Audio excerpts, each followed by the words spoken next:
How is ODD different when we look at the crypto funds? Importance of clean data that you can rely on, security master data. There's a ton of different data when we're looking at funds. This data has to come from very different places when we're looking at crypto assets. And unfortunately, there's too many different places to get it from, and those places use inconsistent formats. And there's a lack of standards that the ecosystem's been working without for quite a while.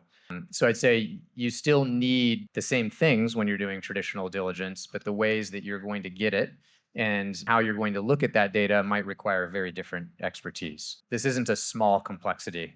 It can turn the due diligence process into 100 times effort, even with Can you AI. give us some examples that you found out that was not regular? When you're looking at something like fair market value of an actively traded asset, we look at traditional markets, you get the 4 p.m. price of Microsoft from NASDAQ or from a traditional market data provider that's using NASDAQ prices.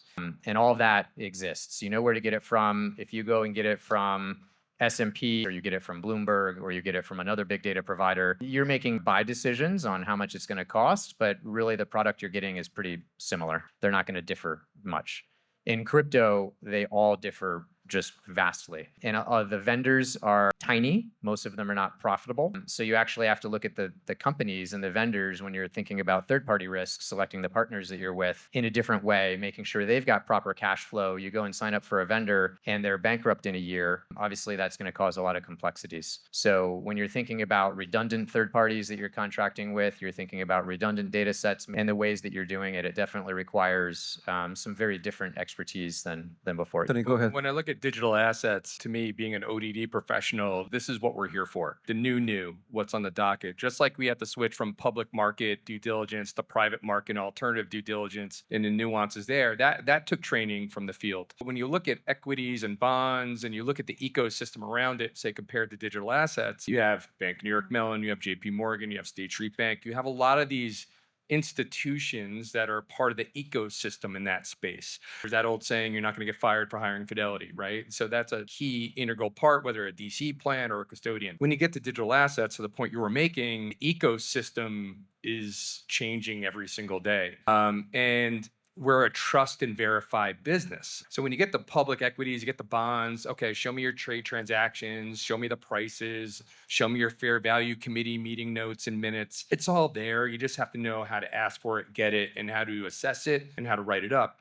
When you're going and depending on crypto, it could be very different. Look at the custody side. There's hot storage, there's cold storage. Why do you use those two? What are those things? These are new concepts and terms. So when we approach it, we're not trying to be the authority figure in digital asset due diligence. We're going in with our eyes wide open. We're having those discussions with our clients and we're learning, right? I do think we're past the pets.com version of crypto with Sam Bankman-Fried and FTX. When you point at due diligence of that was just FOMO. That was no due diligence. So what I do think in the crypto and digital asset space is you need those bombs to kind of go off in a way, unfortunately, for people to realize it comes to assessing who's in front of you in the room, bringing it back to the people. Why did this group together? What's their backgrounds? What are they trying to achieve? And what channel are they trying to segment? A lot of our work is in fiduciary channels like pensions and 401ks. When you get into the not-for-profit and you get to the wealth management channel, where I'm seeing the proliferation of digital asset managers, there's less regulatory guardrails around that. And at the end of the day, I think what we're talking about, the human side, procedures, policies, rules, regulation, that's the rules of a football game. That's the lines on the field. It doesn't stop Bill Belichick from filming the other sideline. It doesn't stop players from jumping out of bounds to try to win the game. So that's just a reality. So going in with an open mindset on both AI and crypto, I do think it's here to stay. So we need to be at the forefront.